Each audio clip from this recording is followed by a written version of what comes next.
So the last couple of months, I've been testing a ton of battery banks. Most of the products I've tested have been released in the last couple of years, and most of them are way better than Amazon's most popular products. Let's get into it. And just a heads up, if you've got a personal grievance against Anker, stop watching this video because Anker has a strong showing in my top 5. Number 5 goes to the Anker 733 GaN Prime PowerCore 65 watt. Now it's number 5 in my top 5 list, but from my perspective, this is my go-to during the summer. I'll get into it. This product has a stated capacity of 10,000 milliamp hours. For my testing, I saw about 1,100 milliamp hours on average. And to figure out the power levels, this thing still relies on the old school 4 LEDs. This charger has 3 ports. You've got 2 USB-Cs and 1 USB-A. The USB-C ports have a maximum wattage of 30 watts and the A has 22.5 watts. Now this thing is a bit bigger, but it also runs a bit cooler. I'm guessing that's because it's got a larger heatsink in it. Now I do have a bit of a beef with this product because it's not accurately described. Now I thought this power bank would output 65 watts. It kind of doesn't. It only outputs 65 watts if you plug it in. So when this thing isn't plugged in, these ports are going to provide decent charging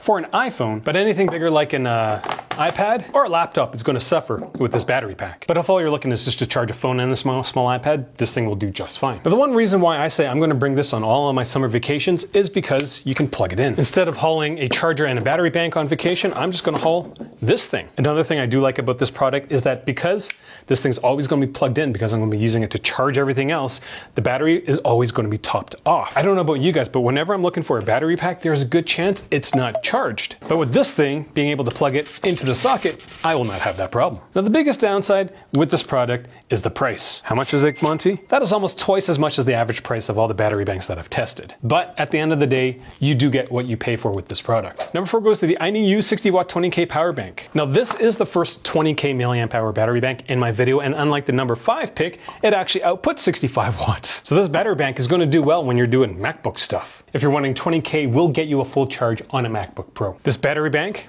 has 3 ports. To recharge this battery bank, it takes in 45 watts, which equates to about a 2.5 hour charge time. Now, does that seem a bit long to you? Other 20K power banks like this one will take 8 hours. The front of this power bank looks like it can house like a really nice smart screen, but it doesn't. It just has the battery level on it. Like this screen is like a tiny dog with a big bark, right, Monty? Now this battery pack has a soft rubber finish on it, which improves the handling. And the last thing I'll note is that there is a little hook on it. It's there so that you can do this. Ooh. Now when it comes to cons, heat for this product is an issue. It was the hottest running battery pack, clocking in at 61 degrees. The average is about 50. Other than that, as well as the size, as well as the weight for this product, I don't have anything bad to say about it. At $42, this thing is a decent deal. From my perspective, this is the best bang for your buck in terms of the 20K power bank that has a 65 watt output. Now here's the thing, for this video, I'm reviewing, 10 to 20K battery banks. And I did that specifically because anything less than 10K, you should be getting something that attaches to the back of your phone. If you need something more than 20K, you probably should invest in like a Jackery or something. Anyways, if you're planning on getting one of these products, make sure you use my link. I'm a reviewer, not an influencer. No one's paying me to make this video. I'm just doing it because I just want to know what the best tech is. I think number 3 goes to the Anker Nano Power Bank. Now I'm a big fan of this because of its size and because of its looks. This power bank is a good size, especially when compared to number 5. But again, size doesn't matter, it's how you use it. This battery bank has 2 ports, an A and a C, but also has a USB-C cable built into it. The maximum output wattage for the USB-C port is 30 watts, and the A has a port speed of 22.5 watts. So at 30 watts, this is going to be fine for smartphones and some of the smaller iPads. But here's what makes it special for a 10K battery bank. The recharge wattage for this thing is 30 watts, which means to fully charge this product, it takes about 90 minutes, which is way faster than the average like 4 hours for the other 10K battery banks that I've tested. Now, when I say I like the looks of this product, I'm referring specifically to that. So instead of the 4 dots, Anker has put the screen underneath the face of the battery bank. And I'll be honest with you, it looks really good. It's built right into the surface. Now I'm a big fan of the design of the attached USB-C cable. First thing, obviously, is that you always have a cable with the battery bank. And second of all, because of how it cinches to the battery bank, it feels a lot more stable and secure. Other products have a ton of cables coming out the bottom, and this doesn't feel as secure as this. And if you're wondering, I did not find a difference in terms of charge speeds between any sort of attached cable to the battery bank when compared to using my own. Now the biggest knock against this product is that in the efficiency testing, it didn't quite live up to the 10K capacity. It was slightly lower. Last thing I'll note is that I do not like how the back wears over time. Like, it looks pretty grungy right now. At $70, this is one of the more expensive battery banks in my test group, but don't worry, it's cheaper than the top 2 products in this video. All right, let's talk about number 2. It goes to the Anker Prime 20K power bank. You might be surprised why this isn't first. From a performance perspective, this thing blows everybody out of the water. This thing is just blistering fast on all accounts. When it comes to recharging this unit, it's a 100-watt input. My fastest charge time was 1 hour and 9 minutes. Like this Anker 20K power bank took 8 hours. Now for me personally, the physical shape of this product makes it easier to use than this bulky, thin thing. Like it feels good in my hand. The Anker Prime comes with 3 ports, 2 Cs, 1 A, and both USB-Cs can output 100 watts each, and the A can output 65 watts. Like you can charge this laptop really well with this battery bank. In fact, you could do 2 laptops with this battery bank. Seriously, 2 laptops, 1 battery bank, awesome. Now the cherry on top of this charging sundae is actually this thing, the screen.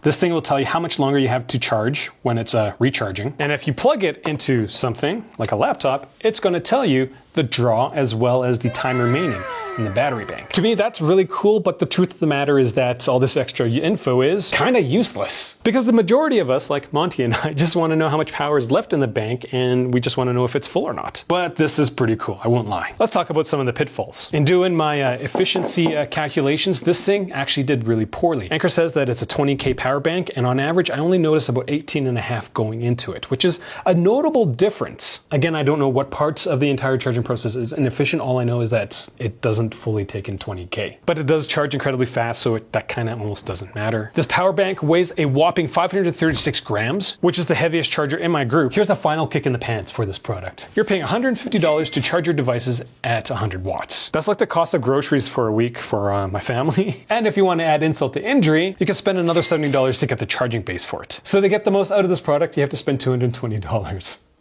Now the number 1 power bank in my testing is this guy.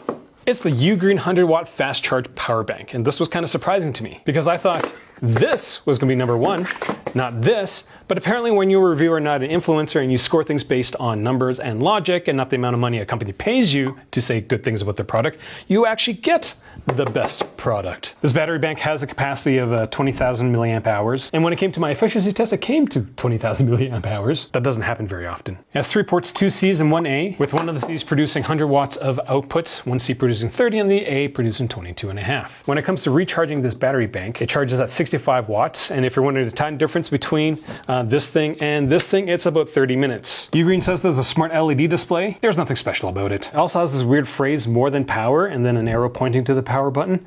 Nothing's happening. What else is going to happen, Ugreen? Sorry, Ugreen, all I want is power from you, nothing more. Please keep it to yourself. At $90, this thing is pretty expensive, but it performs very well. Not as well as the Anker Prime, but you're not foregoing weeks worth of groceries for it. Now there are a couple of downsides with this product. First one is heat. It runs a bit hotter at 55 degrees Fahrenheit, with the average of the test group being 50. The unit is decently sized, but not as big or small as some of the other 20K power banks. So it's something that you just can't put in your back pocket easily. The final thing I don't like about this product is that the finish is incredibly slick. Feels like it's going to slide out of my hands really easily. And the back is kind of a grease magnet. Apparently I'm a really greasy person. But all those cons seem kind of trivial when all you're looking for is a simple to use, powerful battery bank. That's all I got for this video. Questions, comments, leave them down there. Again, if you're planning on buying one of these products, make sure you use my links. I'm a reviewer, not an influencer. Don't care who you buy, just as long as you use my links if you thought my video was helpful. Thanks for watching.